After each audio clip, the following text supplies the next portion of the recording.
Ayun, so hello guys, good morning Luzon, Visayas, Mindanao. So muli na naman tayo maghanap ng pasahero guys at ating mailibre ngayong araw na to. So ito si ate ang ating nahanap na pasahero at ating nailibre ngayong araw na to. Ate, anong masasabi mo sa Samuel Saga na kayo po ay nililibre ng pamasahe ngayong araw na to, ate?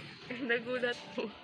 And nagpapasalamat po kasi nakatanggap din po ng words of wisdom. So, parang it's been a while din po nung nakarinig na po ako ng Bible verse. Ganun. Parang na din, call me po.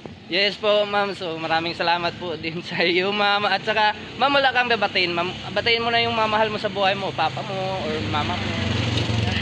Shout out po sa pamilya ko. Ayun lang po. Salamat po. Sige po, ma'am. Maraming salamat. Anong pangalan mo, ma'am? Sheena po. Sheena. So nag-aaral ka, no? Opo. So pass mo na sa mga boyfriend. Tama po yan, ma'am. Mag-aaral po muna tayo para po sa ating mga kinabukasan, di ba? O, sige po, ma'am, maraming salamat po. Thank you po. O, sige.